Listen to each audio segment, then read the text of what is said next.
Bear with me over here. Oh, that's fine. I left that task behind. As long as we can go, I'll start. We don't need to roll call. You can see who's here. And we'll do that. Any public comment online? No one that's not a part of Our group? Yep. All right. No public comment. Approval of the minutes from October 29. In a second, if anyone wants to. Julia, can you give me a thumbs up if you can hear us okay? Perfect. Thank you. Sorry, Jim. No. Yeah, good. Yes. Do these TVs work? Or- They do, yes. I forget how many people is this at for? That is a good question. Thank you for bringing that up. We know Bill's not here. We know that Marcel's not here. Kathleen is not here. That's three. Erin's not here. And She's on Erin is- vacation. Right, that's four. 2, 3, 4, 5. So that's 5. So it's 50 plus 1. 50. So I would say that's a form. We're fine. Yep, Okay. There we go. We did our math. Awesome. Thank you for asking. So we'll go back to the approval of the amendments, if you can remember back that one. One comment, Okay, what's the Yep. comment? Whippersnappers doesn't have an H in Oh, okay. Every time. The computer loves to change that. I'm always like, no, stop. I don't even see my name on there. it. Oh, no, it is. There it is. Sure. It's up in. Okay. It's been a long time, but That's my recollection. I'll make a motion that we accept it. all right, I have a motion on the floor. I'll second. We have a second. All those in favor, signify by saying aye. I Aye. Opposed? Hearing none. Motion passes. Will you get the first and second there? All right, thank you very much. All right, we'll move on. New business, Clackamas County Tourism Grant presentation from Julia. Hi, Julia. Hello, thank you for having me. Can you guys hear me okay? Again, we're gonna look in two different directions. We have two TVs, so some will look one way, some will look the other, We and could see I'm it. eating dinner, so I apologize. No prob. I just finished having dinner, so I understand. So thank you so much for having me. I am Julia McCotter. I am a grant specialist with the Clackamas County Office of Economic Development. I am also an unincorporated Sandy resident, so I'm really pleased to get to present in front of all of you. Um, so I am here today just to give you some background information on a couple of business grant opportunities that we have open right now from the Office of Economic Development. These grants are offered in partnership with the Clackamas County Office of Tourism, also known as Oregon's Mount Hood Territory. And I have a few slides that I can display. I'm just going to talk a little bit about what these two grant funding tracks involve, what kind of businesses we're looking to fund, and then I can take any questions that folks have, if that sounds good. All right, great, thank you. All right, wonderful. Okay, I'm just going to go ahead and share here, and great. Can you all see that? Mhm. Yes. Wonderful. Okay. So I'm just going to present the kind of main eligibility information, kind of what you need to know whether a business might be a good fit to refer over to the program. This isn't going to be every single little detail, but every single little detail is included in our notice of funding opportunity. There's two separate notice of funding opportunities, one for each track, and those are on the county's website. So this program is for tourism businesses in Clackamas County. So we have one standard definition for tourism businesses for both of these funding tracks. So for this program, a tourism business is one that operates in Clackamas County, that can demonstrate that its products, services, or operations contribute to the economic impact of travel and tourism in Clackamas County, and that provides goods, services, experiences, or other offerings that are directly accessible and available to the general public and appeal to visitors traveling from 50 or more miles away. So a lot of words in that definition, but generally tourism businesses are businesses that offer good services experiences directly to the public and that deals with visitors coming from more than 50 miles away. So the first funding track is the Tourism Small Business and Entrepreneur Acceleration Grant track. So this program is meant to accelerate growth for small and early stage tourism businesses. So we want the projects that are funded through this track to be kind of high impact for the business, really get to represent, some new growth. There are two types of tourism businesses that are eligible here. So existing small businesses and then early stage ventures. And the distinction between those two is really number of years in business and number of W-2 employees. So existing small businesses have been in business for 2 or more years and have 10 or fewer W-2 employees. And early stage ventures have been in business 3 years or less and have 3 or fewer W-2 employees. So for this program, as well as the other funding track, lodging national franchises or chains are allowable business types, but other national franchises or chains are not eligible for funding. Can you say that again, please? Which Sure. national? Yeah, national franchises or national chain businesses are not eligible unless they are lodging businesses. So hotels, motels, like a national campground brand or something like that.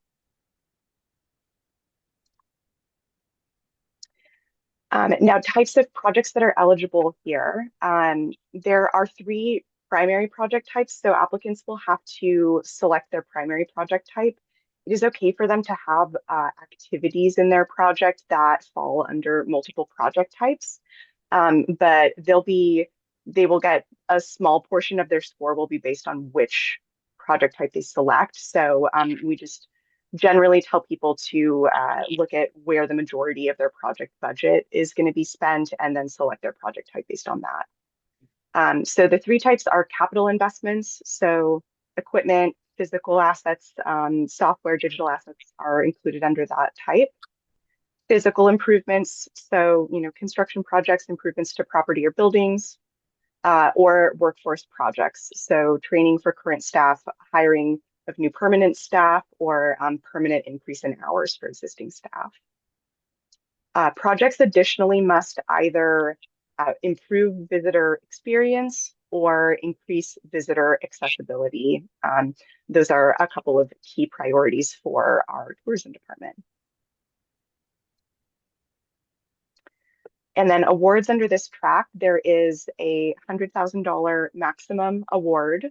There are no minimum awards, and we encourage small projects. Those can be very high impact for the business, and there's really no priority given to smaller, large projects. It's really just based on the merits of the project itself.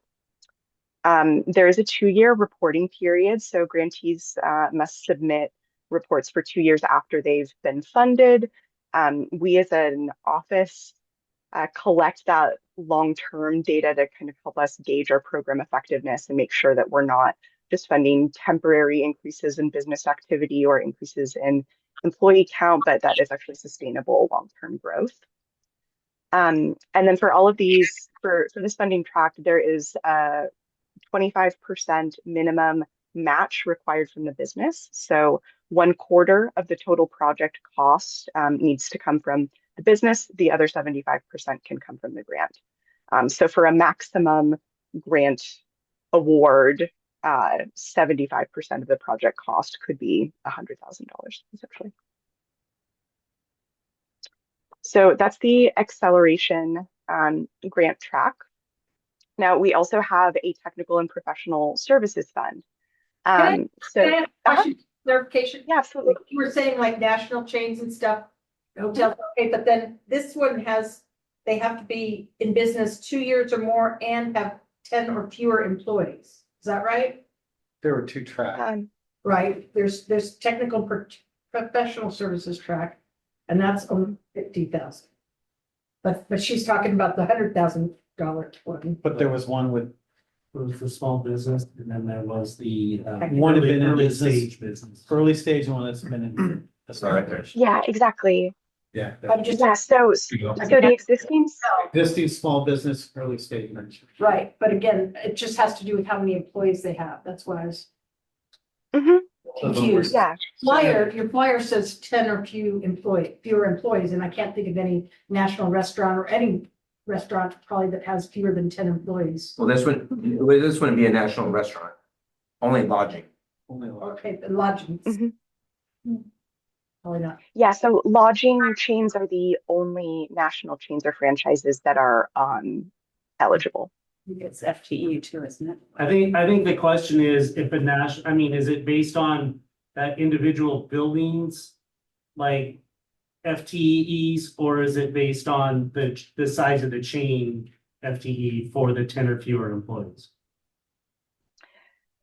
Oh, yeah, that's a good question. It's for the Location. I believe it's for the location within Clackamas County. But again, if it's a national chain outside of, yeah, so for a national lodging chain, for example, is that the question? It's for the location that they're applying for. So, yeah, obviously a national hotel chain is going to have more than 10 W-2 employees. So fair question. Any other questions on kind of this slide on those two? When, Yeah. when did it close and how soon would they award funds? Sure. Yeah. So the applications are open currently. They close on June 18th. And we are expecting to finish the funding process and get funds out the door in the fall. So if we had a project that was happening in June and we applied and won the funds, could we apply those funds to a project that happened back in June, or does it have to be after the funds are awarded? Yeah, unfortunately, the grant funds themselves cannot go to reimbursements. So at least the 75% of the project the grant funds are paying for needs to be work that has not been completed yet in the fall.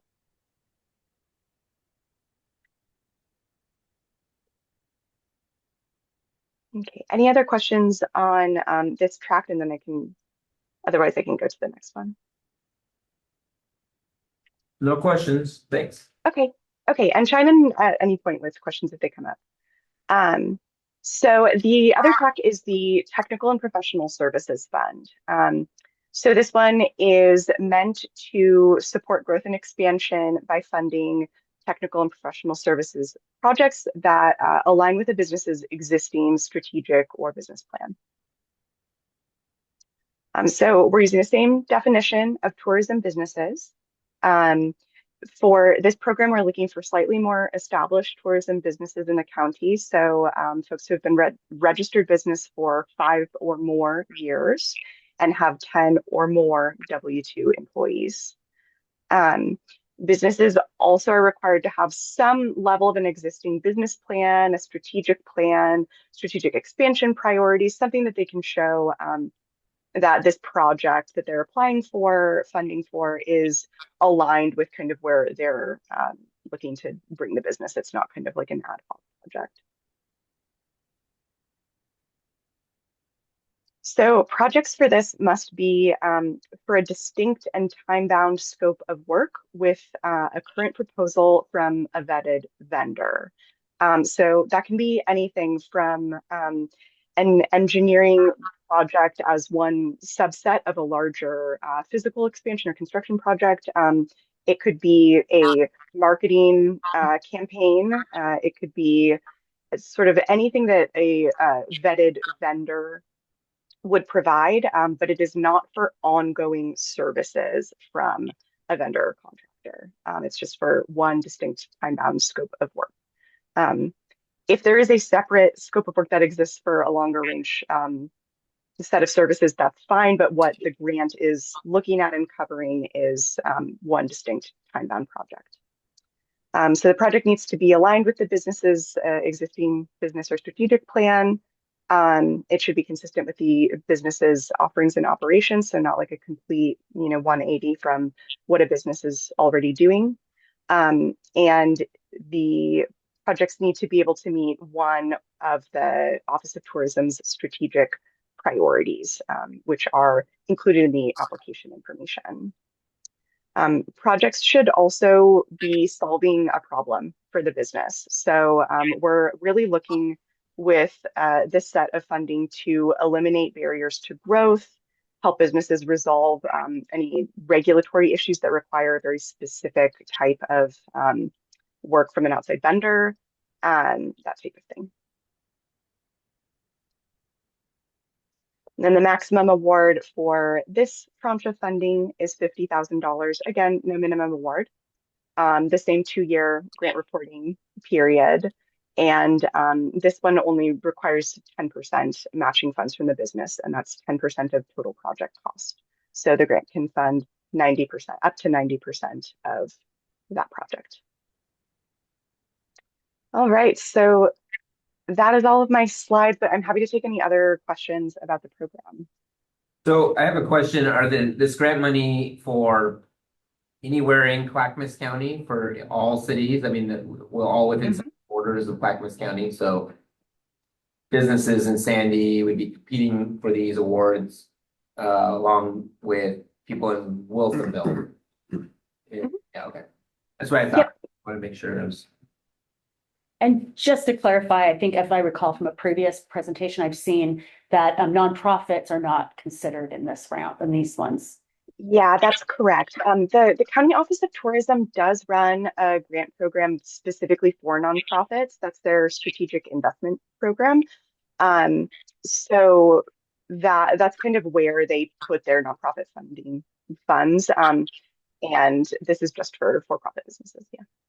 Thank you. Actually, what funds are being used to fund this? Is it the lodging tax, room tax money? Yes, yeah. So this program is funded through the transient lodging tax dollars. So that's kind of where the collaboration piece comes. It was co-created between the Office of Tourism and the Office of Economic Development. And we at the Office of Economic Development are administering it, but the review committee for making funding decisions is a split between Office of Tourism. There's a couple folks from the Tourism Development Council who will be sitting on the review committee, as well as folks from the Office of Economic Development. Yeah. Are there any other Clackamas County business grants for business development that also might be tourism, so that kind of capital stacking opportunity to use some of this money and then also get maybe one of ours or one of Clackamas County business grants? Is there anything going on in the business grant cycle? Yeah. So the business development grant program that we run at the Office of Economic Development is between cycles right now. That program is offered specifically to traded sector businesses.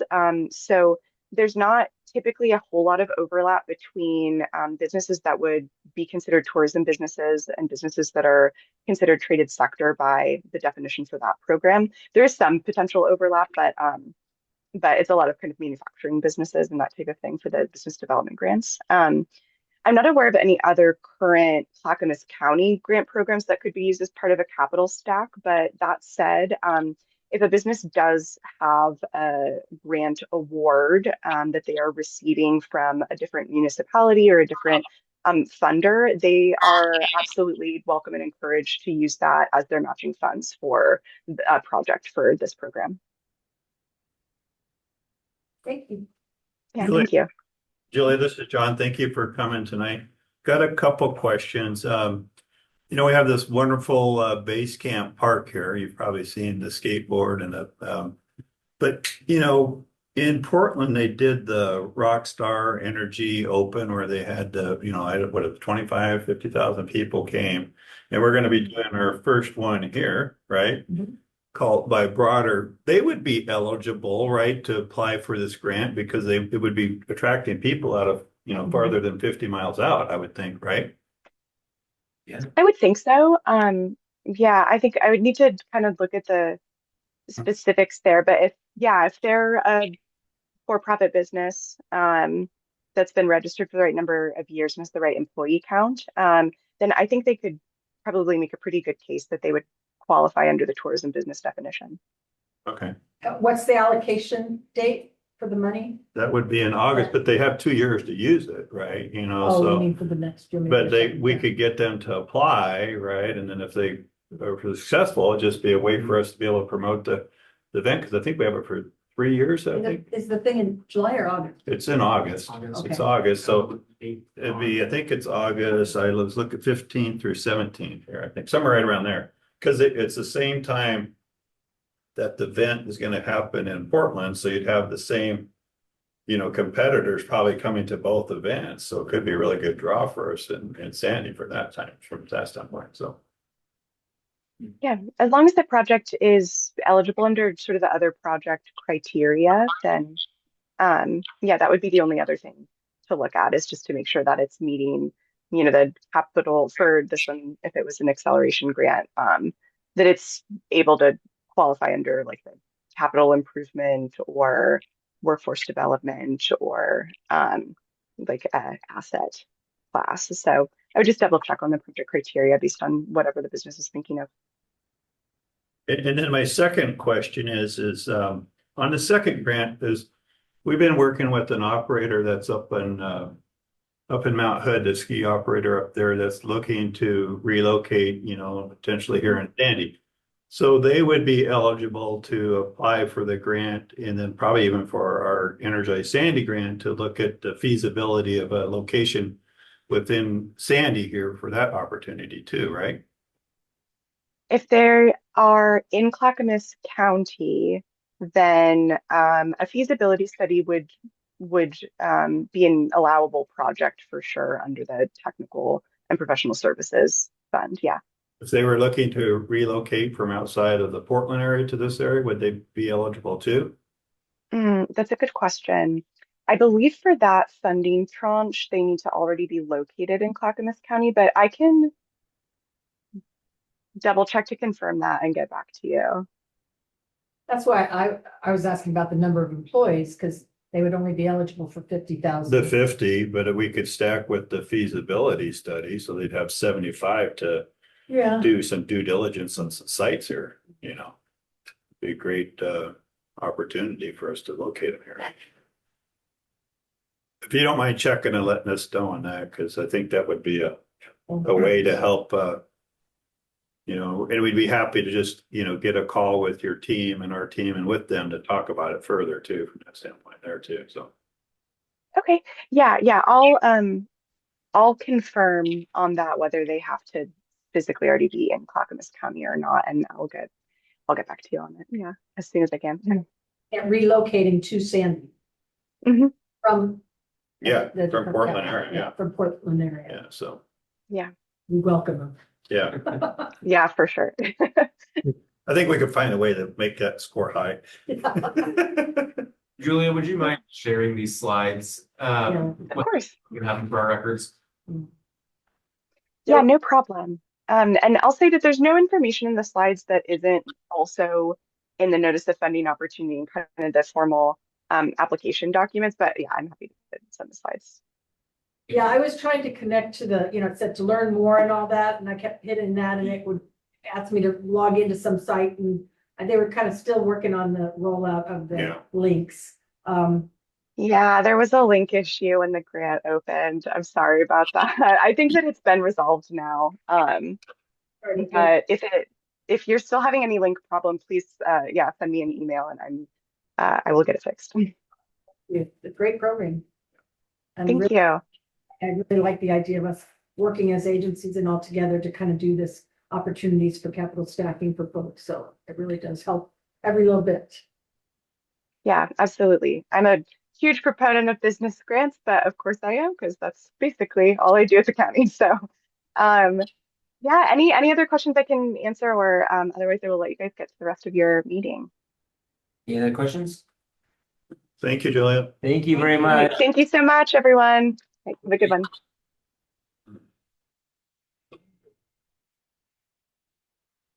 All right, well, that was awesome. I hope we are able to take advantage of that. Yeah, I think there's some Good opportunities. opportunities and it would help us, especially some small businesses. There's a contact for the water architect shop then too.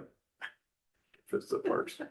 All right, so we have someone else on the screen. Is the next item? The hotel study, Ready? so Jackie's our senior associate. All right, great. He'll be presenting and going through the hotel study. Okay. So, see. Perfect. We're teed up.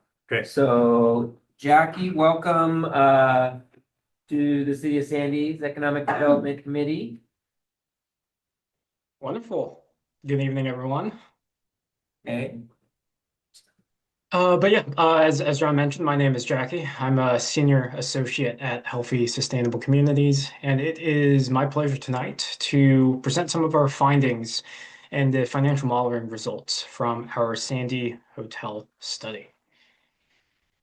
Now, yeah, happy to just jump straight into it. So for tonight's presentation, I really hope that the board takes away from this presentation these three key points from our study. And firstly, that is Sandy being positioned within Oregon's strongest tourism regions. The Mount Hood and Columbia Gorge region is one of the fastest growing in terms of travel spend, and where lodging is specifically one of the fastest growing spending categories in the state. The second key point that I hope folks walk away from this with is an opportunity within the city of Sandy specifically. Sandy records roughly 88,000 visit nights from visitors out of town staying in the city every year. Yet the commercial supply of lodging is very restricted, as we'll chat a little bit more about. This leads us to our third and final point here, that the board and city ultimately must weigh two options when considering lodging options if they move forward. And that is a hotel concept that can either maximize long-term revenues for the city, or something that is known as an outdoor hospitality model that doesn't generate as much revenue, but is typically lower capital and lower risk to develop. So with that said, happy to walk through our presentation for tonight. We will be going through in 4 parts. Firstly, with a regional overview. Before we dive into the Sandy lodging market. Third, we will talk a little bit about the financial modeling results before we chat recommendations for the board. So it's important. Yes, was there a question? Okay, End of it there. yeah, I mean, I saw the pictures, I Yeah, just yeah. not quite sure how much space that takes up. Go ahead, continue. Great, Jack. yeah, feel free to interrupt if there's any other questions. So for hotel studies, it's typically very important to take a look at the larger region within the area to see just how Sandy is doing and how it fits into the broader region. Now, as typical with hotel studies look at the macroeconomic conditions. As from hospitality studies, we find that hotel performance is closely tied to macroeconomic variables such as GDP growth, inflation, and employment. So when we looked at these 3 key variables, what we found is that Oregon's GDP growth is at a 0.9%, which is a little bit slow, but still positive. Inflation is moderate at 3.5%, and unemployment is rising a little bit at a 5.2%. Now, while these conditions in the short term definitely have an impact, influencing interest rates and access to capital, I think the most important takeaway from these macroeconomic conditions is whether they are close to sort of the long-term averages here. When we do take a look, we find that indeed much of our key indicators are very much aligned with these long-term averages. And when these conditions are stable in the long term, what that really allows us to do is to have our financial projections be stable as well, which is especially important when it comes to these hotel studies and hotel developments, which are looking at 2-3 decade periods. Now, while forecasting macroeconomics is not always the most clear, what is clear is the local economic impact of travel and lodging in the area.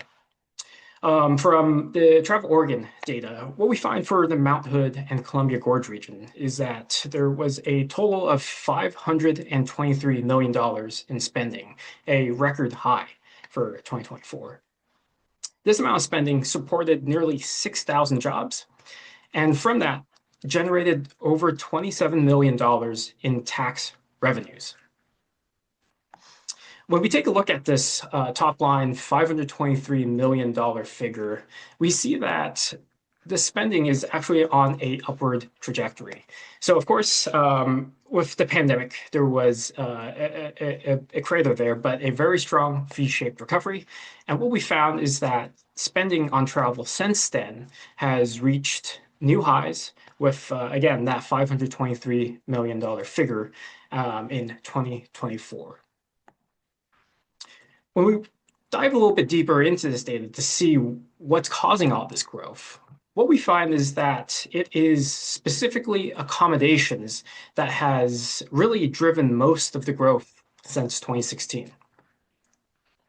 Looking at the data from 2016 to 2024, we find that accommodations, this category, drove 52% of all the spending growth that we've seen since 2016. Which is very promising news for those interested in accommodations and lodging. Now, when we take a look even deeper into this accommodations category, what we find is that most of this money and most of this growth is within specifically the paid accommodations category, which includes hotels, motels, and short-term rentals. When we take a look at hotel performance numbers, we also find that the Mount Hood and Columbia Gorge region is very promising, with some of the highest occupancy rates year-round in the state, and that demand for rooms, as well as the revenues generated per rooms, are growing. This, again, is all really strong data in support for the Mount Hood and Columbia Gorge region in its ability to accommodate this growing demand for visits and lodging. So with that regional overview, it's helpful to take a look and turn our attention to specifically the Sandy lodging market. And here we'll talk a little bit about the supply and demand of lodging available within the city of Sandy. Now, again, from the CoStar and Smith Travel Research data for the Sandy area, what we find is that the Sandy area's hotel performance numbers are pretty strong. We saw a small decrease in occupancy rates, but the average daily rates, which is how much hotels can charge, have been going up, as well as the revenues per room in the Sandy region going up. These are all very important performance indicators of hotels for Sandy, and it's promising to see this growth with the daily rates and revenues. Now, when we take a look at the actual demand, we take a look to how many visitors are coming to the city of Sandy. Using Placer AI data, what we find is that there are nearly 200,000 annual visits just to Sandy's Main Street. And from these visits, we have almost 120,000 unique visitors to Sandy in a year. And from these visitors, it generates over 88,000 overnight stays within Sandy. Now, this 88,000 overnight stays figure is important as we use that as our demand figure for overnight stays. So to take a look at the supply side then, we looked at the available hotels in the Sandy area, as well as proprietary data from Airbnb and other short-term rentals. And what we find is that when we combine the hotel units, as well as all available short-term rental units within the city of Sandy, we find that there's only around 55,000 annual room nights or stays that Sandy can accommodate in a given year. So when we put these two together, we get a picture where nearly 37% of these annual overnight visits is leaking out of these paid accommodations. Jackie, can you hear us? Jackie? Yes? Oh, we had a question. Yeah. If we can go back a couple of slides, we were trying to get your attention there. Oh, yes, sorry. Yeah, well, with the funnel, I'm trying to do the math, and are we talking with inside the city limits of Sandy? We had almost 88,000 overnight stays within Sandy for a year. Yes, in a given year. And this is for some context here, Placer AI uses location data of visitors and tracks travel essentially. So it can track when visitors out of town end up in Sandy and stay overnight. So this is that overnight stays figure. Hotels, short-term rentals, it's my relatives coming to stay with me. Well, that's what I was wondering. Is that my in-laws coming to stay for the weekend? Yes, so this estimate would be would include. For the shows of the band. I was just trying to figure out, the numbers don't add up because we don't have that many hotel rooms. Right. We don't have that many houses to be able to rent out for the stay. So this is, okay, that. And then the next slide, the question was, you have these numbers on here. The source is the city of Estacada. Did they do a study on Sandy? Yes, so from a 2012 hotel study, they identified that the city of Sandy has one available hotel. It's still in operation, and that hotel has 45 units where we multiply those 45 units by the available days in the year to get that room nights figure that you see there. I'm asking, the city of Estacada did that study for us. Oh, sorry. Yeah, sorry. My bad there. Typo. It should be City of Sandy Hotel Study from 2012. Yeah, because we know we did ours, but I was like, man, they really want to know what we're doing. So we. Yeah, no, my apologies there. Yeah, All right, thank you. Sorry, I 13 didn't. years ago. You can continue. Sorry. I have one more question. Oh, wait, one more question. The slide that showed the revenue per available room, RevPAR.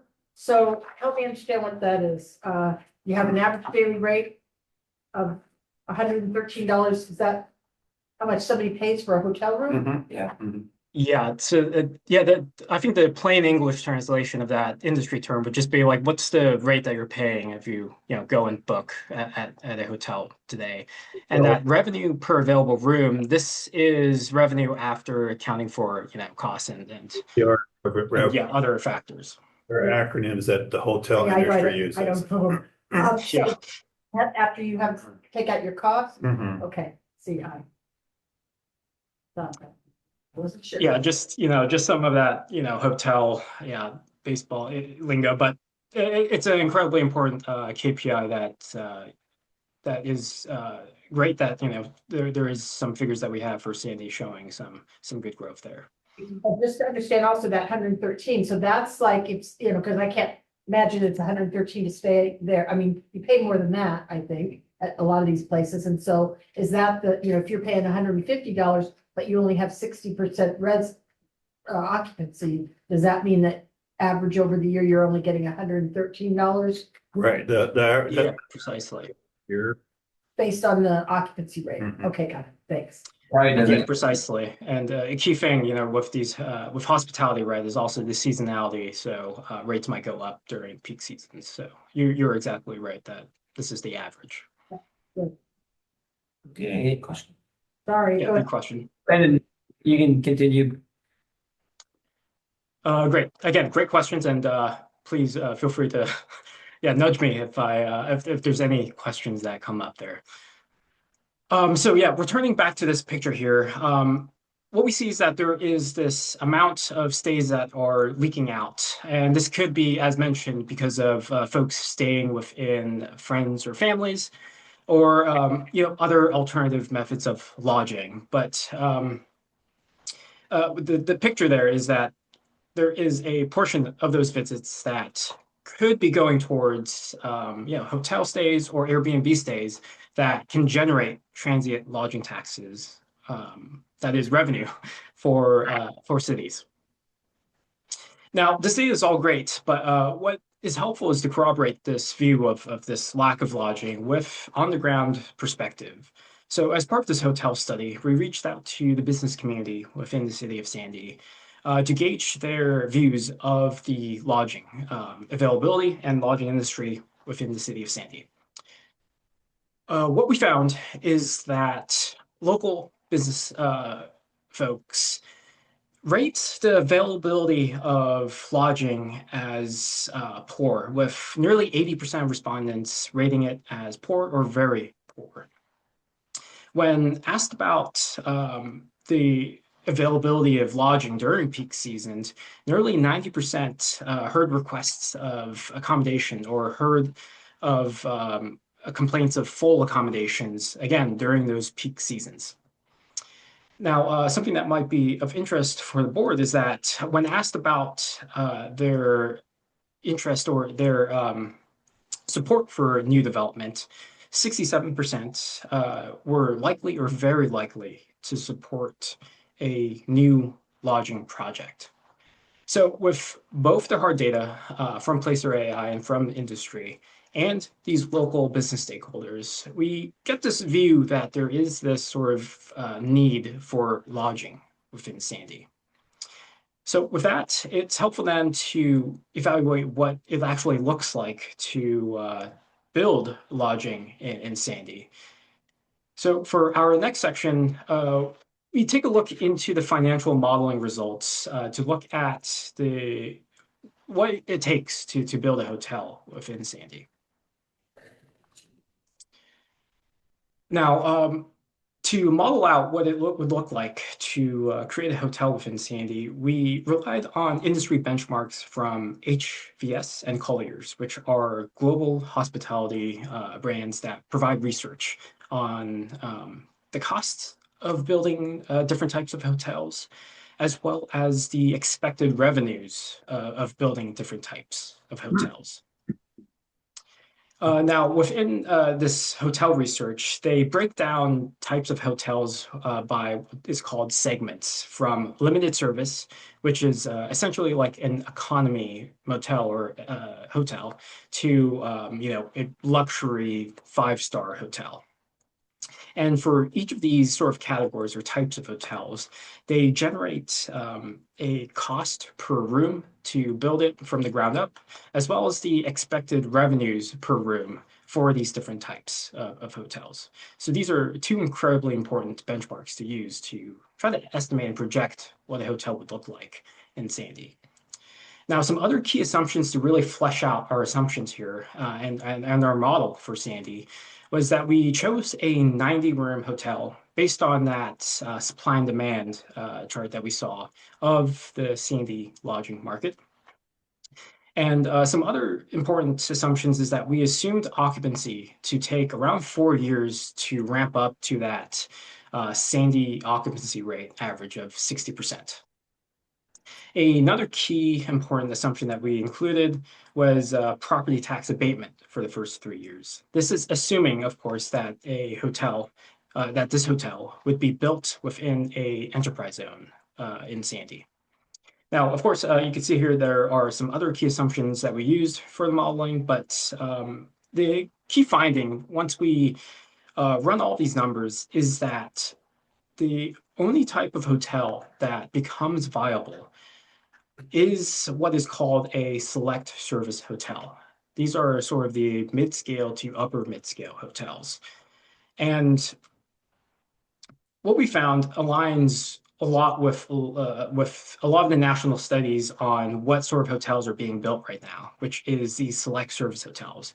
And that is simply just due to the economics of this. select service hotels are able to charge higher rates, that is, bring in higher revenues, while having relatively lower development costs.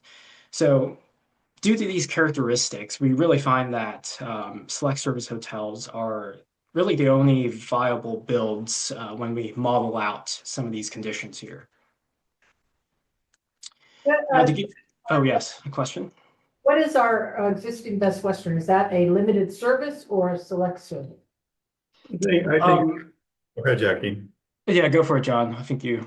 I think it's more closer to like your limited service when we're talking about like the select service, you're looking at like Hilton and Marriott type of brands that are coming in.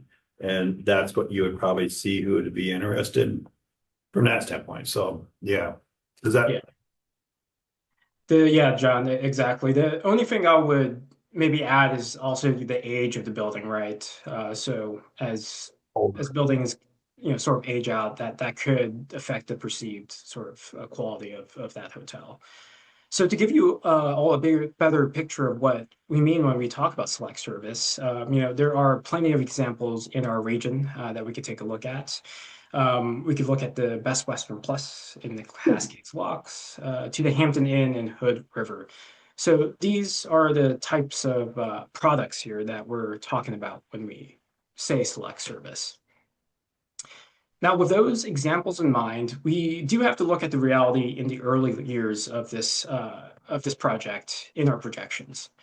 That is, before our hotel, reaches peak occupancy rates, there is going to be a need to sort of gap finance as their incomes wouldn't meet the required incomes to meet all the costs as well as the costs of the loan. Now, this exact figure of 1.8 million is subject to change with an actual site and any other site-specific variables. But what this 1.8 million that we projected gives us a sort of gives us the scale of financing that a project of this type would need if we were to try to develop a hotel within Sandy. So to move a select service hotel forward, the board and city should be prepared to talk about incentives or any other tools to help bridge a gap in financing of this sort of scale. Now, to try to contextualize that $1.8 million figure, it's helpful to look at it as if it's an investment. And when we take a look at the property taxes that this development would yield, as well as the transient lodging taxes that this development would yield, we see that there would be a payback period of just 6 years to sort of break even on that investment. And when we take a look at the long scale of 30 years for this hotel development, we can estimate that a project of this sort can generate a pretty strong 24% internal rate of return over those 30 years. Again, based solely on just the estimates of the property taxes that would be generated for development, as well as any of the transient lodging taxes that would be generated for this hotel. Now, because this sort of financing would require significant and complex public-private coordination, we also wanted to evaluate alternative paths that might fit Sandy's sort of brand, which is why we looked at something called outdoor hospitality. Now, there's plenty of successful outdoor hospitality examples here in Oregon. And you can think of them as these sort of boutique and experiential lodging options that really rely on the site that these projects are located in. Some examples are the Vintages in Dayton, Oregon, which are these renovated RV campers outside of the wine country, to things like Postcard Cabins, which are these modern cabins located in the forests in Glenwood, Washington. I'll also note with Postcard Cabins that this project was actually acquired by Marriott. So there's increasing interest in these sort of outdoor hospitality projects as a viable development project. So using some similar methodology to how we estimated the hotel development, we sourced from a BLM report estimated costs and estimated revenues across all different types of outdoor hospitality lodging types, from yurts, cabins, to just dirt camping grounds. And we estimated a 90-unit outdoor hospitality concept. And when we ran the numbers for this sort of development, what we found immediately is that this model required much less capital to develop. And because of the sort of higher premium these sort of outdoor hospitality concepts can bring in, the revenues far exceed the debt service required for this project, meaning essentially the projections require no gap financing for these sort of projects to be viable.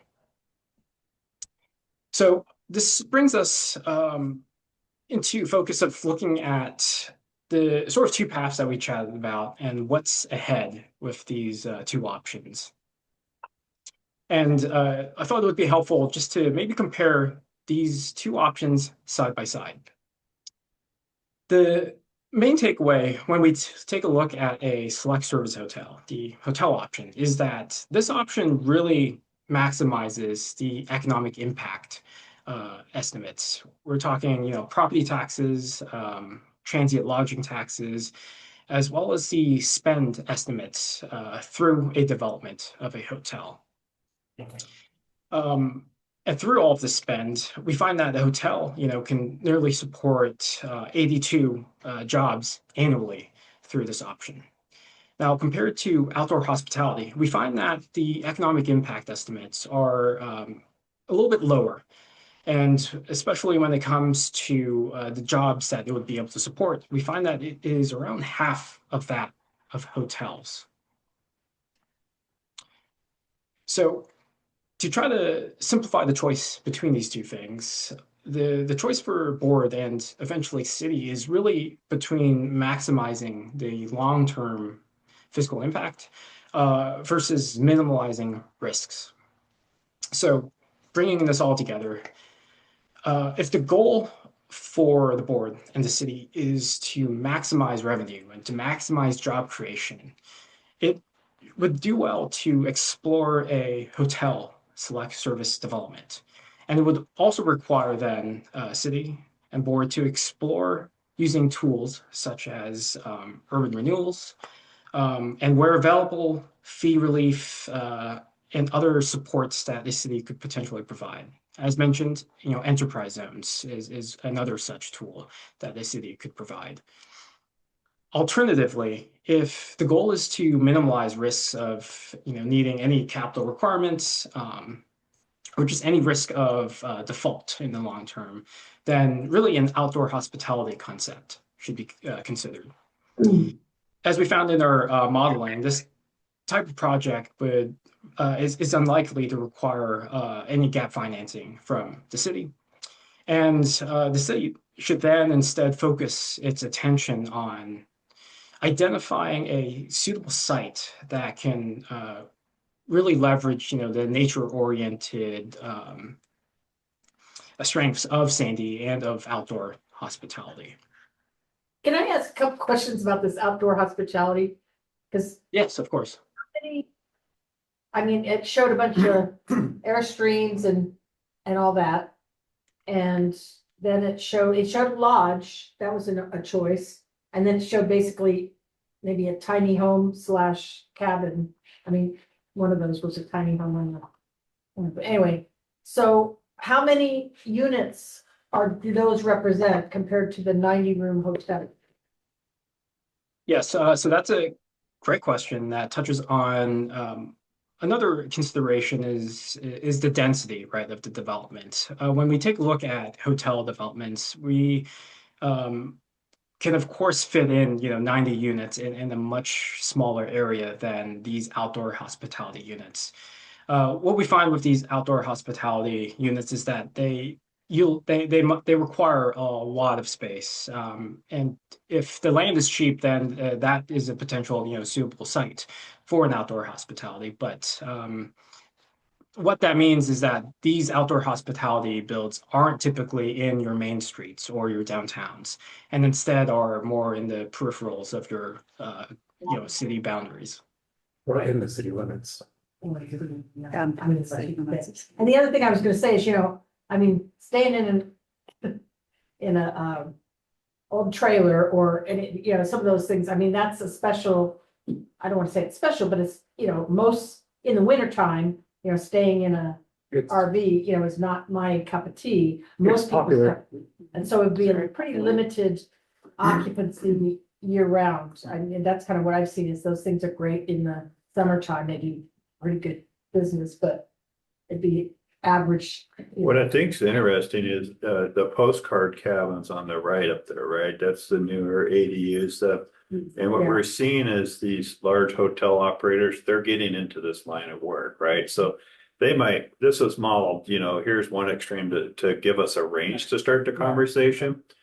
You could provide an operator like Marriott to come in and say like, we're interested in, doing 30 units because the experience that the family or the travel tourism person's looking for now, they're wanting to, these large, providers, these hotel operators, they're getting into this market and they're looking at that market. So I think, for us as a board, it'd be like, thinking, okay, do we go for the select? Do we think about what we would think about from a site selection or what kind of package we would be interested in thinking about? And what would it be even for like someone like a Marriott or Hilton coming in and saying, I'm interested in doing a cabin experience, right? So those could be some things to think about. Where we would do cabins inside the city limits. Where we could make Oh. money off of it. Yeah. Well, I have an idea, but it might not be popular. So one of the things, I just went to a conference up at Skamania Lodge. And then, have you been at Skamania Lodge in the last couple of years? They have the tree houses, and you might have missed them if you're going up there. They built these new tree houses that are on stilts and they go up in the air, and it's quite popular to go down. And then along the side of it, and they have these yurts and these house yurts, and it's like you've got these different experiences that they're talking Yeah. about amongst the woods in there. And you're saying, well, where are we having Sandy? And I said it wouldn't be popular.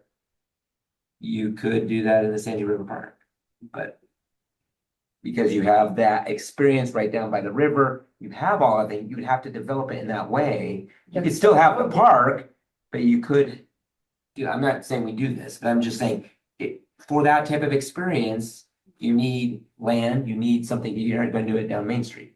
Yeah. You have to build. a You have road to- down. But there are some places out for Vista Loop that go over the edge there that have that, or over by the new park over here off the backside of there that you could get those views and that forestry, that they're looking for those type of things. The Airstreams and that, I've actually been to the Vintages. I didn't stay there. We had an event where a lot of people did, and I was like, I don't want to stay there. And then I looked at it, I was like, wow, they did a lot of cool work on it. But the wineries is what's pulling them in, not the view. Yeah, they have the bikes there that you can take to the wineries. Yeah, and so you're right there, and you got they partner with a couple of hotels right there too, so. You wouldn't want to be in an Airstream right next to Highway 26 either. Right, like, Right. and I agree with you, Kathleen, I that's not my cup of tea, for like. Oh, I have it. I don't have an Airstream, I have something better, but yeah. But yeah, but I I mean, like staying in it, but not, yeah. doing that type of thing, but I think there are people that it There's does.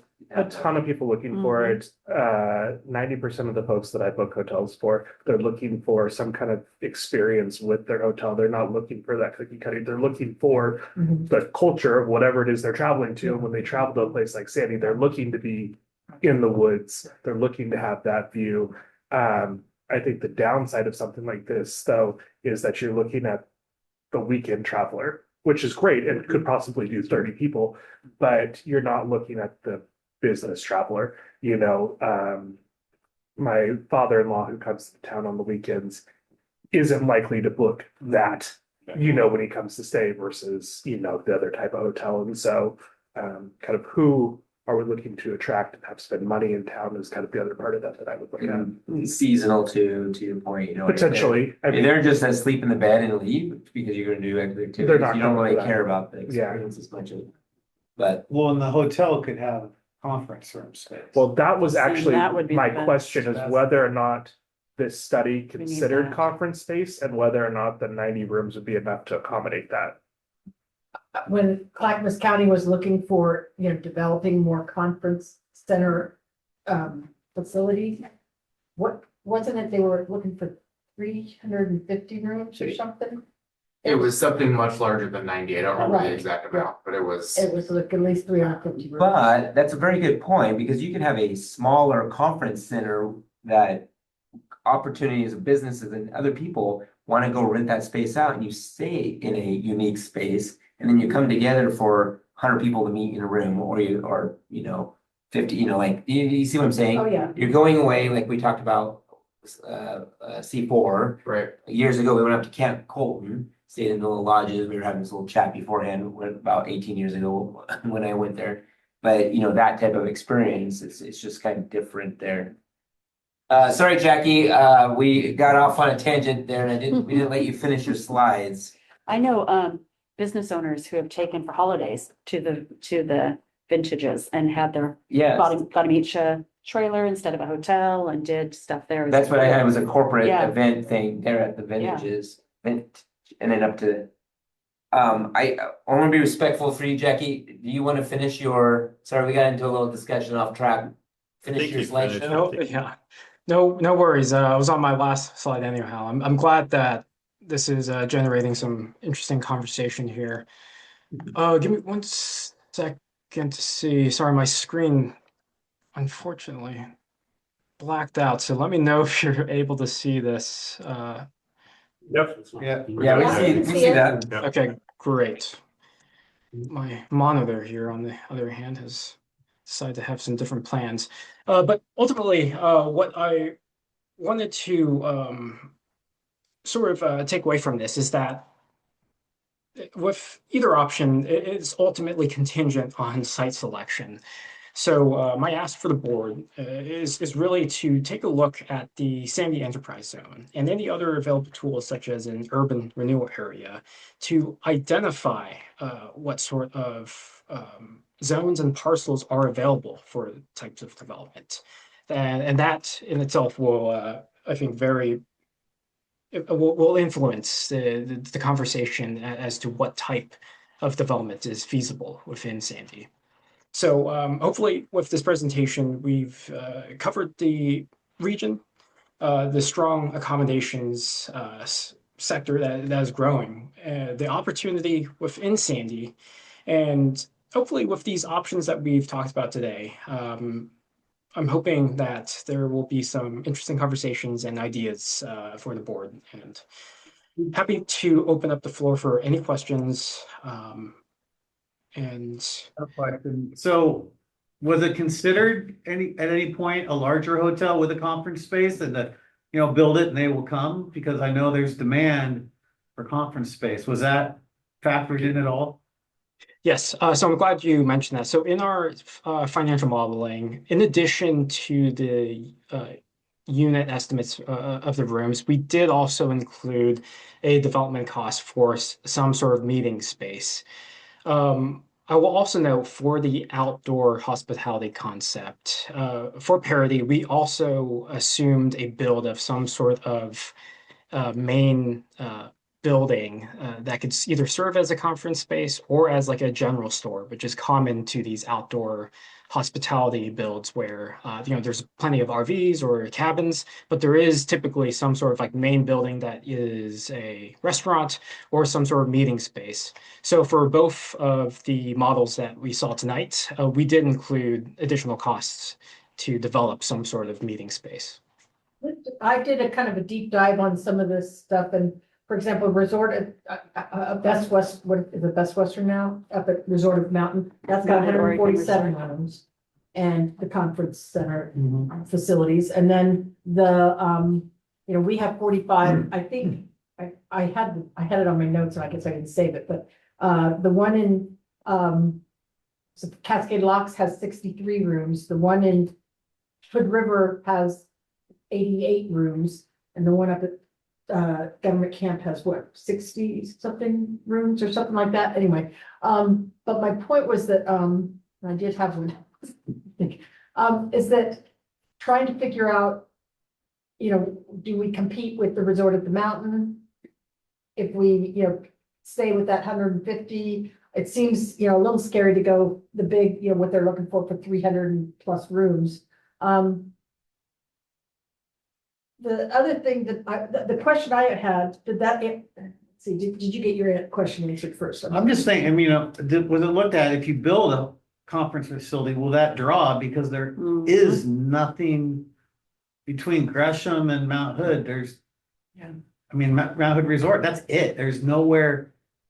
I think would that contribute to filling the hotel more often? Absolutely, because I get phone calls about people wanting to come here Yeah. and hold meetings and hold conferences, and where can we meet and stay, and there just isn't a place big enough.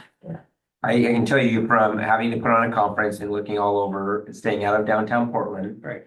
That we go over to Washington Square Mall, over there, that hotel has a conference center that can hold 300. Is that 300 rooms? Well, as in meeting space wise, 350 to 400 people. It's tight at 400. But that was the only thing. There is nothing in Clackamas County. So, Yeah, I think so we would drive, we were looking all over and we're trying to stay out of downtown Portland. So a Clackamas big event that we were going to stay away. We constantly for the last 3 years have gone all the way to Washington County to go to do that. And like that's, I think, back to the county chair was saying, hey, Clackamas County doesn't have a place to meet. Our organization is looking for a place for 450 people to meet, and there is nowhere in Clackamas County. We want to stay in Clackamas County. And we end up Wedding receptions, everything. we end up meeting at churches to have our meeting spaces because they have big auditoriums to be able to hold to have those and breakout sessions. So there, I think there's a need. Is there a need to have something, every week? I think people would be drawn out this way. If we have Mount Hood, we used to do things at the Welch's. It's a little far for a lot of people, and it's getting dated. I can tell you at a conference that we had over 450 people, because you stay at other places up there. They have a lot of different. We end up going to Skamania Lodge. We moved the whole conference to Skamania Lodge. That we use the other hotels and we're in Cascade Locks. We bus people across to get to have it because they don't have enough. But it's really cool after activities and the tree houses and everything else that, for the entertainment. But they were so dated and not keeping it up and hard to get staffing up way up on the mountain. You will know that they couldn't do it anymore, especially when COVID hit. So Jackie, I was curious about your assumption that you wouldn't hit 60% occupancy until the 4th year. If you had a nice new hotel here in town, I would think that you'd be able to hit that pretty quickly. If nothing else, that one would be empty and this one would be full. Not that I think that's, the that was main- already built and paid off, I'm sure. Yeah, So. Mayor, I think like the thing to think about is like, the board here is open to like, hey, what would a hotel look like, right? And the city's open to it too, right? And by putting this on our website is we're opening up the conversation to hotel providers. Right. They will come in, they'll look at this model, but they'll run their own model too, right? So we're trying to be, look at eliminating the most risk as possible, right? But what we're setting too as a message is that us as a city, we're open to having conversations about a hotel, right? We don't know what that operator is going to be from that component, but we're making that aware. I think I love the conversation around the convention center because none of the cities are looking at doing it, right? It could be great if it has the right view in this town, could be wonderful, right? And you look at Seaside, the city of Seaside, they got a great convention center, right? And it's so like if maybe the thing to do is to think about like what that size of convention center could kind of fit in and kind of look at what the market study for a convention center, then the hotel operator can see that too, right? And what their capture would be for operating a convention center, whether it's 10,000 square feet. We can look at what, some of the other cities that have it, but then think about that and then trying to find a site that would fit, convention center and a hotel. That becomes real attractive. for I guess the that's what I operator. kind of would like, hope to seen in this, is Yeah. the third Well, option. And that's what I kind of, when we talked about this, I believe we talked about asking for that as part of this as well. Yeah, I I mean, think that's the key. I don't, you know me guys, go big or go home, is my motto. However, I'm also a little bit, nervous about, we've got the moratorium and all that stuff going on. And, it doesn't feel, it's a little bit, I don't know, I'm not Well- gonna say never, but I'm also kind of trying to think conference centers with 200 plus, rooms and 300 rooms, whatever, are, I would think, a little bit risky. I don't know, I just,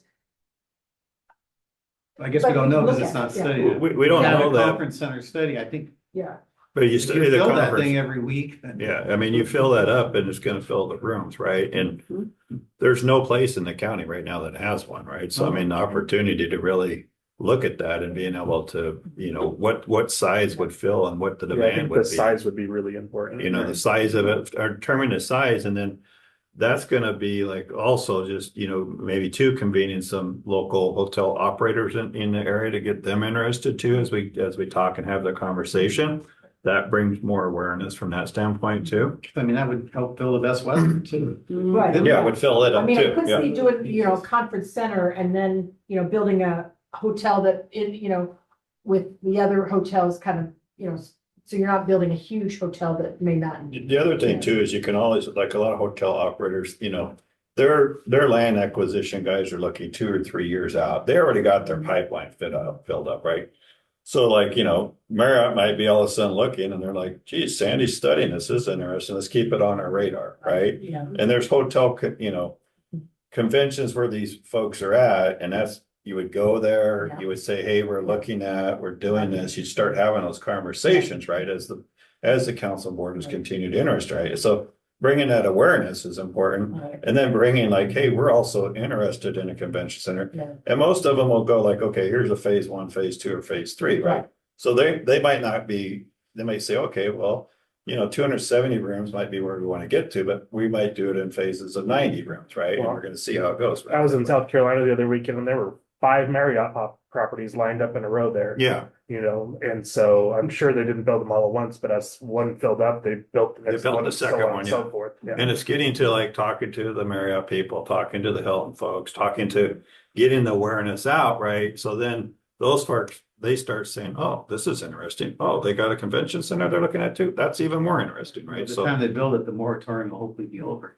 Right. yeah. right, Yeah. right, or we'll Yeah. figure that Yeah. out from Yeah. that Where are we at with standpoint. that? We're how far out? are we One of the now? things that I've 5 seen, one of the things I've seen in some like convention centers, because we were thinking, oh, all convention centers look the same, right? No, having it be a multi-purpose space, because if you've been up to Great Wolf Lodge, I'm just wandering out when the kids are doing their thing, you go down the one side. You just want to pull really bad, don't you? Jim? No, I'm not saying, no, my point wasn't about I'm kidding.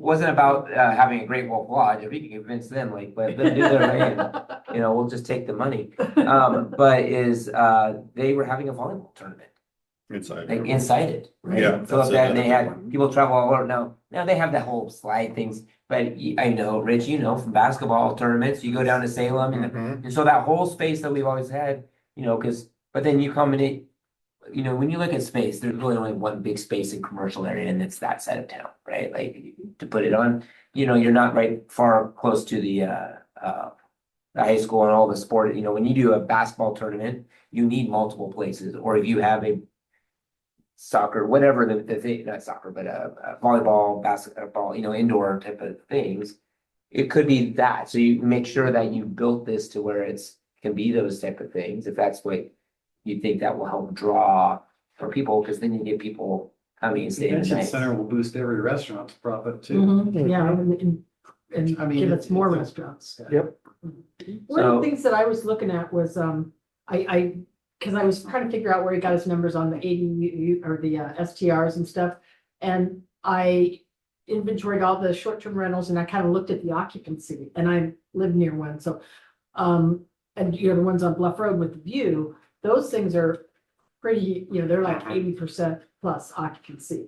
And so to the extent, and I do know of, you know, a couple parcels, but to the extent that we get a hotel with that view, your occupancy goes way up.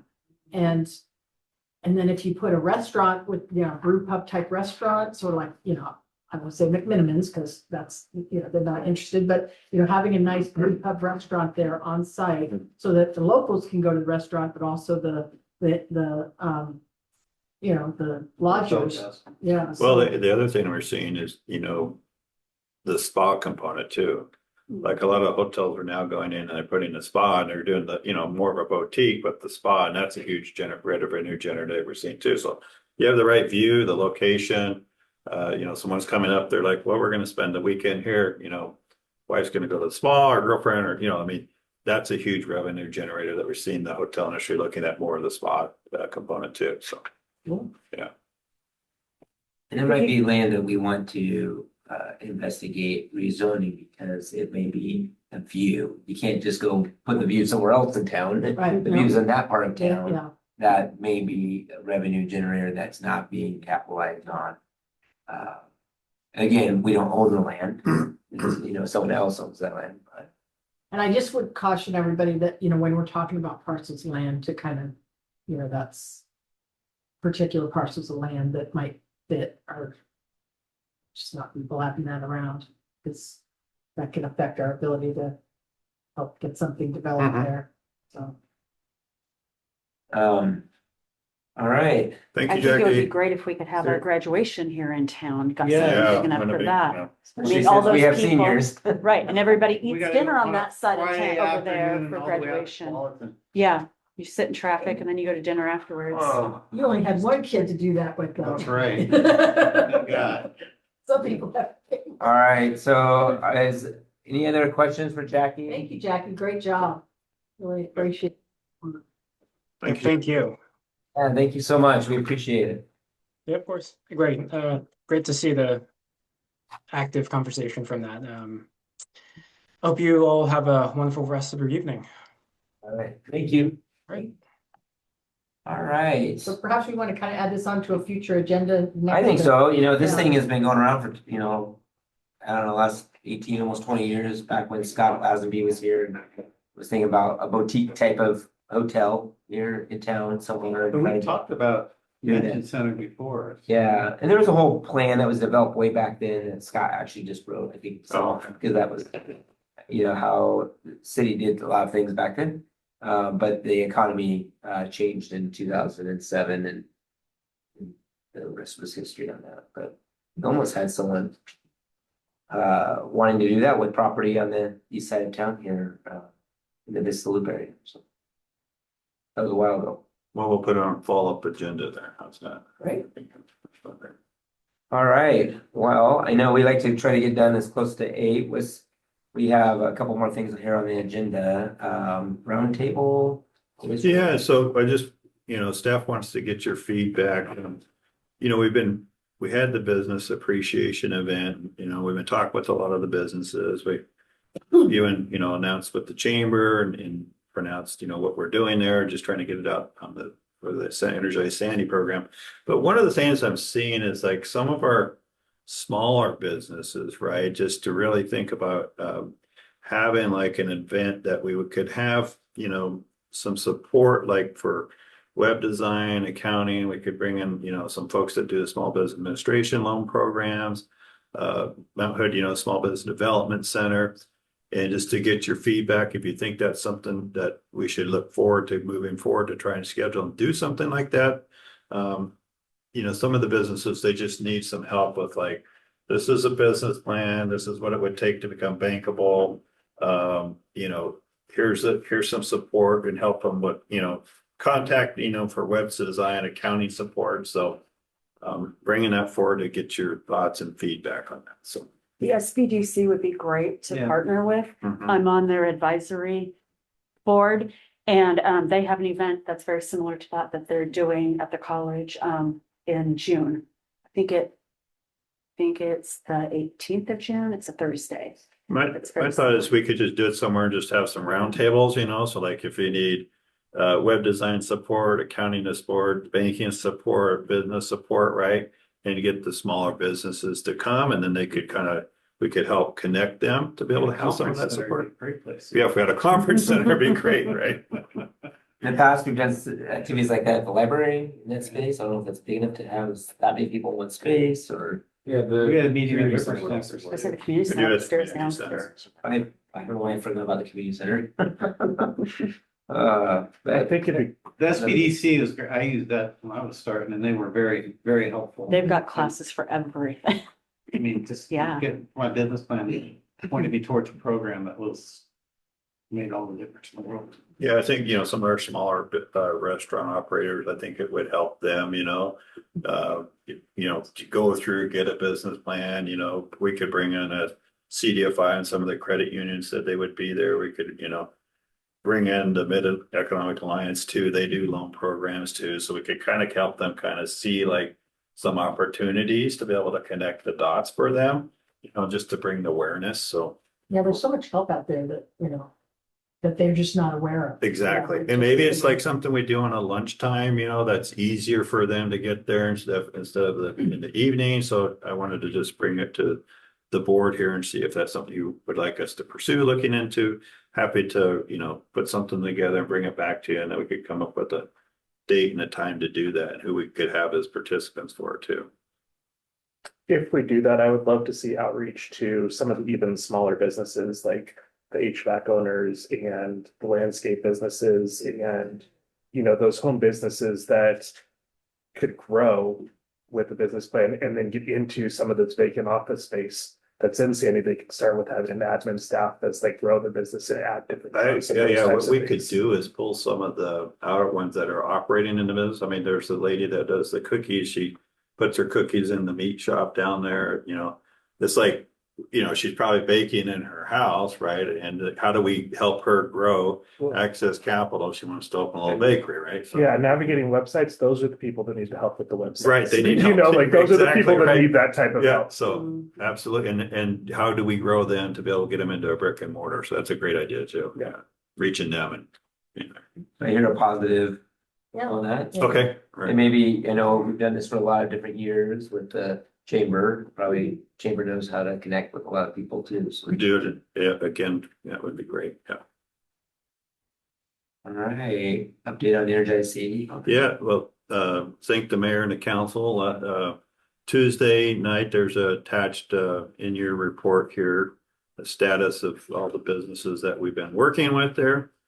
Tuesday night, the mayor and council approved the first program. You can see, and that's moving forward on, that's WRG Three Creeks. They're moving forward with the proposed restaurant there. So Yeah. we've, Paola's building. yep, that's Paola's building there. So that was approved on Tuesday night, so they're moving forward there. We also have in there, so Monday, was it Monday? Oh my Mhm. God, it seems like it's just, Late Monday. it was a late Monday night. I didn't know if you guys are It was gonna almost finish. Tuesday morning. It was almost Tuesday when it was 10 o'clock and we finished, yeah. That was a lot of discussion. So we've put this in here just as a tier status, and some of the folks, they've submitted, we've had some, really good participation. If it's a tier 2, we're really working with them, talking, having conversations. There might be some more additional information that we're working through. If it's a tier 3, we're continuing to have more conversations. I will say the Muff property is in escrow. We've reached out to the brokers and been talking to them about they're going to potentially close in June. What's the month property? That's the gas station. That's Sandy the- Tire. That's the Proctor for Okay. Sandy Tires, and that is And over then there. there's some land behind it there. There used to be a house. There they got torn Yeah. down. Yeah, so that's in, I don't know who the new proposed owners, I've talked to both brokers. I've told them about the program, so we could see something coming in on that too, so. And again, good participation. We've had a conversation, you can see with Mount Hood Meadows, they're interested in some area, maybe within the city here. Nothing specified where they want to go. Yes and no, looking at some different Which spots. one's that? Mountain Meadows. Meadows. Oh, right, yeah. Really? What is the 39010 at the top of the page there? Pioneer That's over Boulevard. off of Junker. Yeah. Huh? Is that the florist shop or? Oh, the floor shop, I talked to him. They want to try and have the building as a historical building. I've asked them if they plan to exit, making them aware of again, just the opportunity of the grants that's available, what it would take to try and, get the floor shop, updated and so we're getting a lot of. Are they still doing floral work in He's there? still, yeah, so I'm like, how do I get a hold of you? Order some flowers and I'll meet you. I met him one morning. Right into that one. Yeah. I was out there one morning, they came back from feeding their horses and cornered him and said what are you doing and where are you going with that from that standpoint? So right now, stay tuned. I'm still nurturing the relationship with them to see what we can, But in the meantime, he has a lot of flowers. Anytime I gotta buy flowers every time to try and get an appointment, but Sounds you like a know, movie. you gotta do what you do in this business to, so No traction on the next adventure building. no traction on it yet. We've got it I thought listed they were on gonna the reopen that. Yeah, that's what I read too. city website. Yeah, and I call and talk to him, about once a month and get the latest from that standpoint there too. So So what is the latest? What do they, just, other than they're, just waiting to see if they get an offer. There's no, so I thought the Next Adventure was bought out by some of the employees and one of the they managers. evidently buy the building because the building's still for sale. Last time I talked to the broker and nothing's happened yet from that standpoint, so. Yeah, whatever you read in the paper, it's not always true either, but Right. because it was Very like, true, yeah, because. they were gonna open up the Sandy one again and it just. Yeah, the Sandy one was supposed to, but it's still for sale and it's still listed there, so. Are the ones in Portland? I don't know about those down there, what they've done with What does those. Meadows Maybe, wanna do? Just do their sales up, look for sales up? I'm sorry.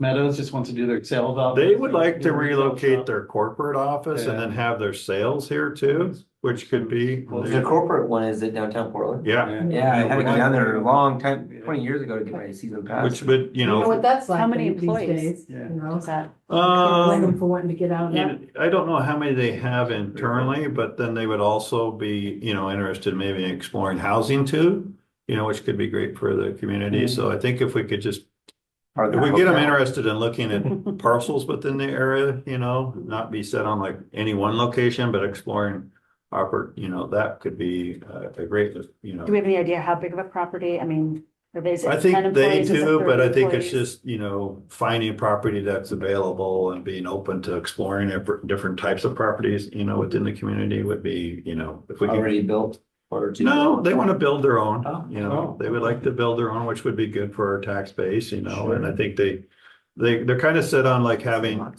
being able to go into the property when you're driving up to get your pass and then, get back on the freeway too, but then also having an opportunity for some type of housing for their employees up there too. So that could be, but I think when they're doing their due diligence, they have to be a little bit more open to be like, let's look at, all the properties coming up instead of just only certain ones from that standpoint there, where I think if we could get them to apply for the Clackamas County grant and our feasibility grant, and that they could think about, studying some different parcels, I think, Tyler, you know more.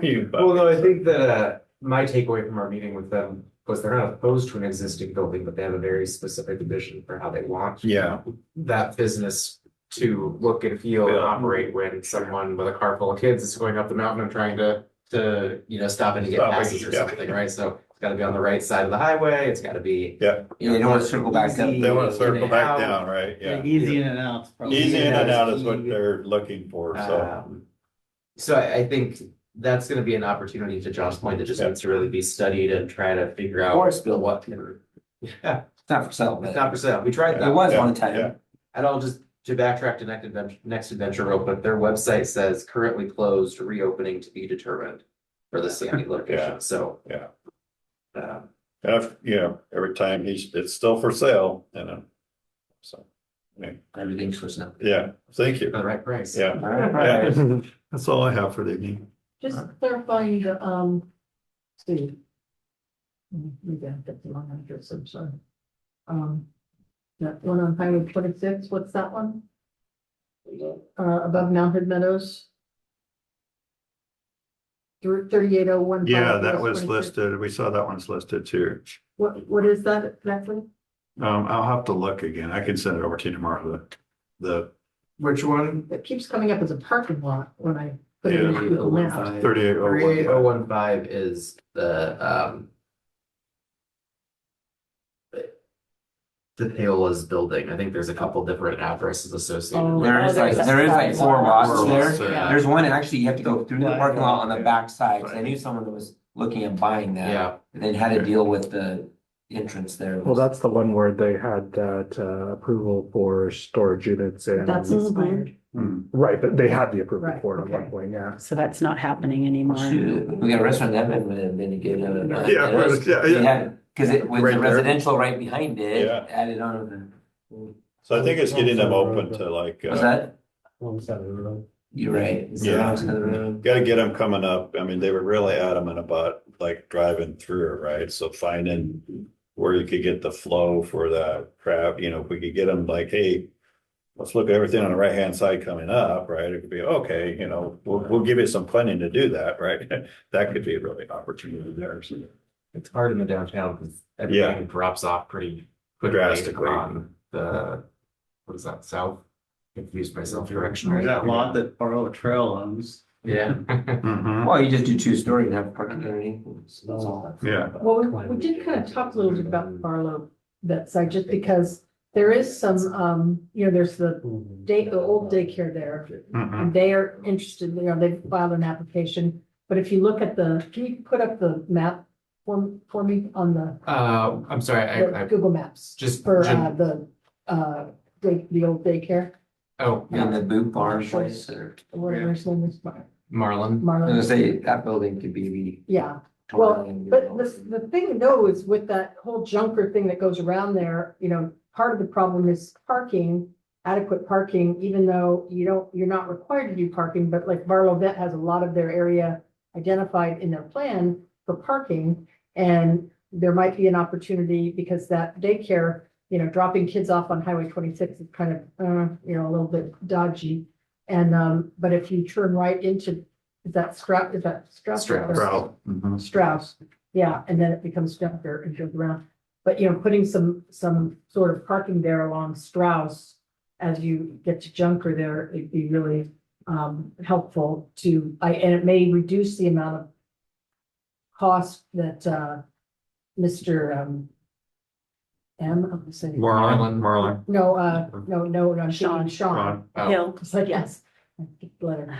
Sean could, would have to pay, he might be able to reduce his required parking and cost for construction if we were able to kind of do some sort of joint, those two parcels getting developed, but also a little city investment in the streets there for some on-street parking, like angle in type parking. So, possible, that might help both those businesses move forward with a little bit more, promise. I got And, the map pulled up right over there. Yeah, that's, Is yeah. the Champion exit too far off the road for them? Was that? The Champion Road? So Could you flow off and then get back on again? But Mhm. I think they really wanted highway. They really wanted highway frontage, They you want what? know. They really wanted highway frontage, you know. Yeah, They really stuck on that. And No Leather's property, right there in the center, you got both directions, on the way back, you can. yeah. Mentioned Yeah, that I one as mentioned well. that too, yeah. But yeah, that's I think if we can get them to just start thinking of looking at, those kind of parcels and because that would, you're going up and you're coming back down, and if you did any type of housing in the area, it'd be great in the middle of the town for us, there too. How about in between the retirement center and the church up here? Was he just saying to raise? Actually, there was a hotel that came, and I know the person that was wanting to build it, wanted to build a hotel right That's there. awful steep. Well, it's multi-tiered, right? Like you Yeah. have So there's also you have this the one multi-tiered. This one here. right on Langenstein, on the corner of Langenstein on Highway 26. And this one's much more flat. Oh, next to Less Carl. retaining. Yeah. Yeah. This one here is pretty steep. I was talking about the flat one. Well, I was don't know what thinking- you were talking about. Where you? Yeah, that one there, I was thinking, because you still have parking underneath, it's multi height and you have housing above it. Yep. that they Oh, wanted. Yeah, I mean, Yeah. I'm not, I think that helps actually, you That's have like a awesome. daylight basement type of thing, right? Like, not a basement for a big business, but you know what I'm talking about. Like, ODOT might not like that. they wouldn't allow you to probably come off the main Yeah. street, you'd have to come down and There around. was something that was gonna be developed, we're looking at something developed there and they wouldn't allow access. It was like, it might have even been something simple like storage units or something. It was they sold it to the Catholic, Mhm. Some church. yeah, they sold it, Like a for like a donation. rehab type things. Mental health But provision. they really didn't want the property to be sold to, you know, so they picked it up where I recall it. Yeah. Filled the chambers with people. The current property owners for this parcel actually reached out to me randomly last week. Really? I'm gonna pass on that contact That's great. info to John. Oh, that's the The property. one on the- Yeah, that could be a great fit for them. I don't Except for recall their ODOT. name offhand. I thought it was the I thought we Catholic. had I thought there was something that I remember We when I did. first came on council, there was something that wanted to go in there. Yeah. The church, Oh. like the church. was The church- exploring it. that was, Well, the church owns the I one, think that- the lot still there. It's the one with all the trees. it was that was the one that's just before Avamere. Yes, Yeah. That, yeah. That's what I'm talking about. Yeah. That's what I'm talking about. That's what he's talking about. But okay. The But grassy they field wanted is not, to, they don't want to. Yeah, they wanted to make it housing, Yeah. upzone it to density and That's change right. it to residential. Because it's But commercial, ODOT wouldn't allow, I remember at that time, ODOT wouldn't allow In and out. in and out. but off the highway, yes, you had to come around the other side. Yeah, come in the back down there. That's kind of where I think we do need to push back with ODOT, because it's like, this is a city, this is not, we're not out here, out on It's not Highway part of the- 26.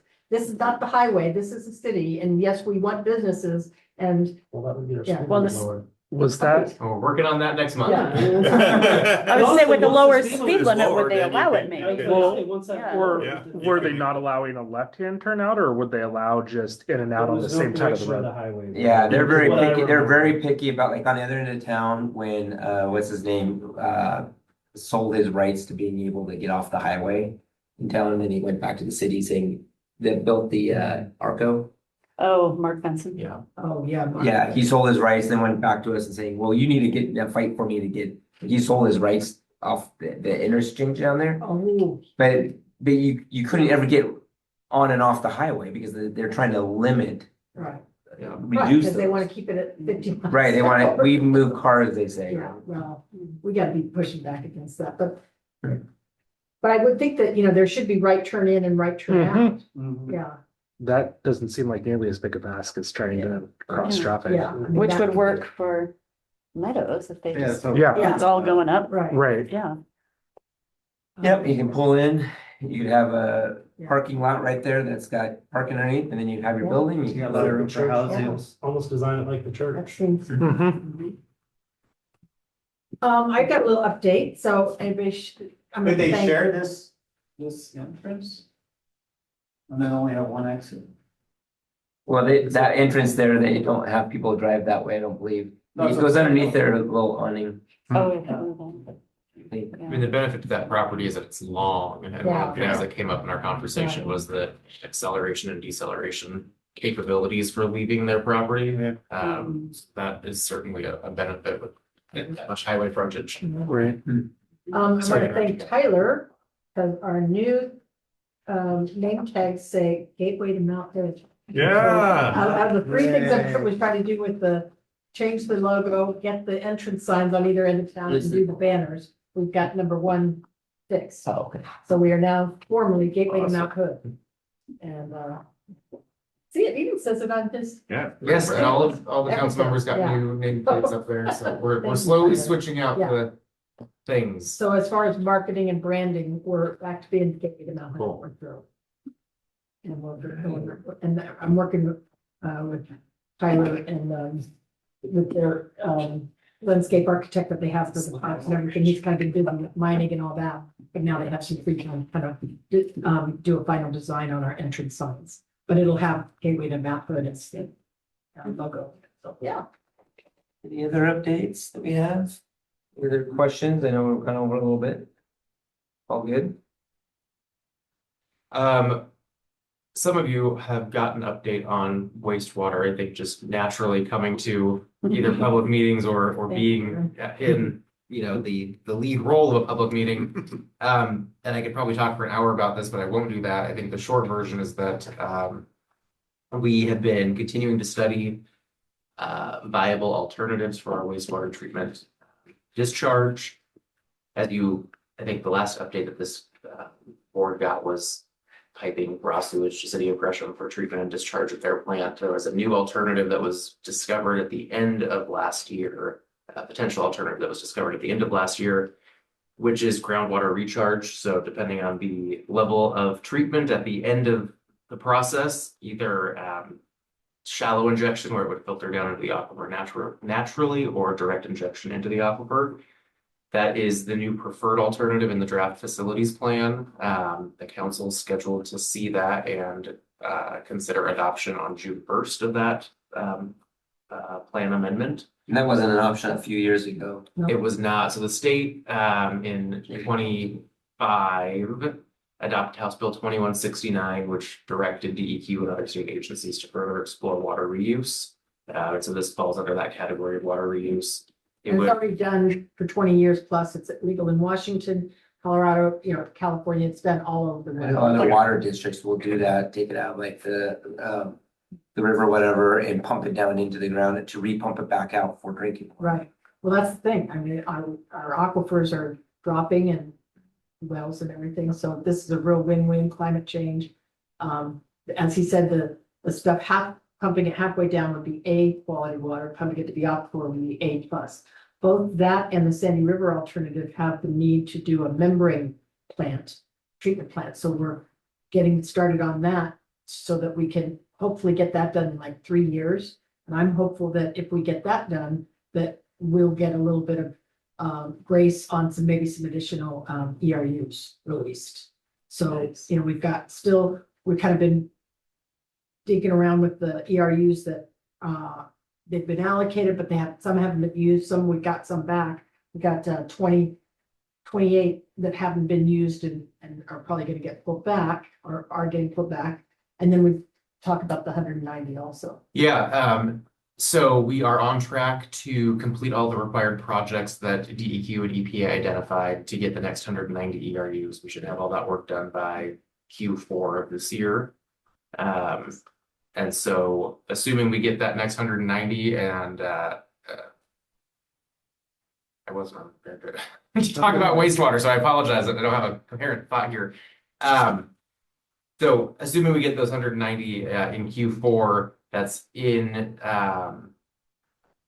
the revised moratorium that we just adopted at the beginning of this week as well. So we have a new development allocation program in that moratorium that allocates out or instructs us how to allocate out those 190 ERUs, the vast majority being reserved for commercial and industrial, given the fact that the 570 ERUs we had almost exclusively went to housing, and we recognize that we've got a need for job creation and other types of construction projects in town, not just housing.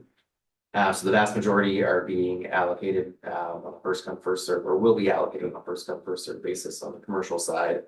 There's about 42 of that 190 that would go to housing, and those would be released with a lottery program. They talk much more about all of the detail on that if anyone wants to talk about that now or at a later date, but that's the mini quick flyover of it. How fast can that ground injection system be completed if it's approved? Yeah, so the mayor talked about the MBR component of that. That's phase 1 of that work. The real question mark around timeline with the groundwater injection is permitting. Because it hasn't been permitted in the state of Oregon yet, we don't know exactly what a permitting timeline would look like. So we've said in our communication materials, 4 to 7 years from plan adoption. Obviously we're much more hopeful on the 4 side of that equation. But there is still a question mark around what happens once the MBR plant is constructed. Obviously, that is brand new technology that is built and designed to treat X. What is that X? I don't have that number yet, but there could be an argument to be made that we've increased our capacity just with the construction of an MBR plant in the short term, with the acknowledgement that we still have to do the groundwater discharge for the permanent long-term solution. So we've got a little bit of a question mark there that we need to work. Once it's approved and everything, that's a fairly quick process. You drill a hole and For the injection. Throw down a hose. Yeah, I mean, a little more complex than just a hole and a Yes, hose, I know. but in theory, you're not wrong. I mean, It's it's, much better than digging a pipeline to Gresham. Right. Well, and I will say that we're still, we're still looking into this to make sure that it's feasible. 'Cause Right. we don't know all the geology and there's a question, and I was really offended. I appreciate, the folks that did come. But there was, I think, almost no city residents that came. Folks that really came out were folks that all live around where the injection site and boring would be. That's who came to the meeting. It affects them an awful lot, though. Well, yes and no. I mean, it's clean water and it's actually, it does have the benefit. Their wells are dropping. Sure, but I mean, they're just concerned about it, Yeah. and just because we say it is, doesn't initially Right. take but our word, but, Yeah. to find out more. Yeah. Where would we be drilling that and why? Is it Kind of over down- by the treatment plant, but Isley? over on Isley Nursery Isley property, Nursery. yeah. And so they're like, oh, we were so glad we were gonna go to Gresham. And I'm like, well, nobody in Sandy was glad about that. You're not, we're paying for that and that's, so anyway, it's not a total done deal, but we're adopting that as our preferred alternative. And then we're pushing, there's a whole lot of other cities in Oregon, like Redmond and some other cities that we're finding out about that are also looking at this because they're in dire situations with their irrigation water and things. And so it's something that is a kind of a cool approach to how we deal with, both our drinking water and our aquifers and wells and our wastewater. Sunrise Water does that already. They pump it into the ground and, to so that's store it their, for their their drinking drinking water, water, not yeah. sanitary water. So does another one over there. My brother's the, What now do you he's mean? the, They pump their. he was the CFO, now he's the general manager. of the Oh, whole nice. thing. Oh, okay. The storage underground is dirt, Oh, but I okay. mean, they just push it down in the ground, fill it up, do that, and And then pump it out. pump it out, and during the dry season, pump it in. Oh, okay. So they get it out of the streams or something? Well, they pull it out of Clackamas. Clackamas Clackamas Public River. Breakfast, yeah. Oh, okay. Clackamas Yeah, they River. take our pee. in fact, I And then- think, doesn't Sunrise Yeah. purchase from Clackamas They River do, they Water? Probably. They do, pulls it River out, Water. River Road, yeah. the But Clackamas the River. dirty secrets are, is their part owners own the majority, Yeah, it's a convoluted family. All mess. these water water districts. districts are that we have, oh interesting- my God. Interesting thing. Anyway, But I guess, all that to say, we're excited about a more manageable project that is still hugely expensive, no doubt about that, but it's the lowest cost alternative that we have in front of us. There's, a great opportunity for both environmental benefits as well as retaining our partnership with the local nursery for irrigation in the summer months when they need water. Can still discharge Tickle Creek when our permit allows us to do that. So it kind of gives us 3 different release valves to ensure that we don't have any permit violations long term. So very excited about that opportunity going forward. Hopeful that it gets adopted on June 1st so that we can move forward with some design and engineering work on the MBR side of things. And then that will allow us to also continue to engage with DEQ on the permitting aspect of that and figure out what exactly that timeline really looks like. Like I said, we're gonna be pushing, we're gonna be kind of a cooperative of other cities also pushing DEQ to, pursue this, approving these kind of things in a timely manner, because if it was just the city of Sandy, God knows how long it'd take. I mean, we still don't have our permit expired in 2013 and we're just now getting it reissued. That's how slow they are. It's just ridiculous. So, yeah, but thanks for everybody working so hard on it. So it's really hopeful. any last comments? All right, it's 8:18, I'll adjourn the meeting. Thank you. If there's any other ideas you guys have on economic development, we go to, email us thoughts.